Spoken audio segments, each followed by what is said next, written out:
Mrs Johnson అనే కథ.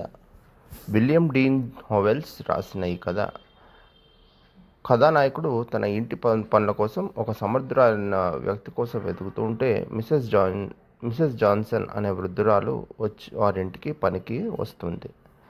Mrs Johnson వంట చేయటంలో, ఇల్లు సర్దటంలో ఎంతో నేర్పరి.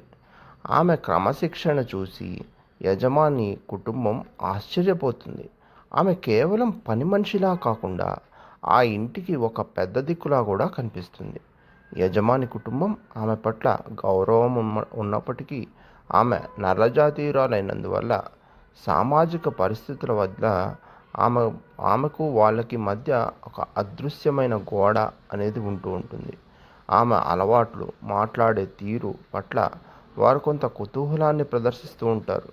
ఆమె ఎంతో గౌరవం కలది. తన పనిని తాను ఇష్టంగా చేస్తుంది. ఒకసారి తన స్నేహితులకు గొప్ప విందు ఇవ్వాలని నిర్ణయించుకున్నప్పుడు ఆ బాధ్యత మిసెస్ జాన్సన్ తీసుకుని ఆమె చేసిన వంటలు, అమర్చిన తీరు చూసి అతిథులంతా మంత్రముగ్ధులవుతారు. విందు జరుగుతున్న సమయంలో అయినా ఆమె ప్రవర్తనలో ఏదైనా లోపం దొరుకుతుందేమో అని యజమాని అనుకుంటాడు. కానీ ఎంతో హుందాగా కార్యక్రమాన్ని ముగుస్తుంది.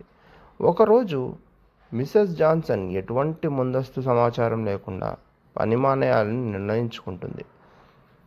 యజమాని ఆమెను ఉండమని కోరినప్పటికీ ఆమె తన నిర్ణయాన్ని మార్చుకోదు. ఆమె వెళ్ళిపోవటానికి కారణం జీతం సరిపోకపోవటం కాదు, కేవలం తన స్వేచ్ఛని కోరుకోవటం. ఆమె తన స్వంత ప్రపంచానికి మళ్ళీ వెళ్ళాలి అనుకుంటుంది. ఆమె వెళ్ళిపోయిన తర్వాత ఆ ఇల్లు తన కళను కోల్పోతుంది. ఆమె లేని లోటు యజమాని కుటుంబం తీవ్రంగా గుర్తిస్తుంది. ఈ కథ ద్వారా ఒక మనిషి చేసే పనిని బట్టి కాకుండా వారిలోని ఆత్మగౌరవం మరియు అంకిత భావాన్ని బట్టి వారి విలువ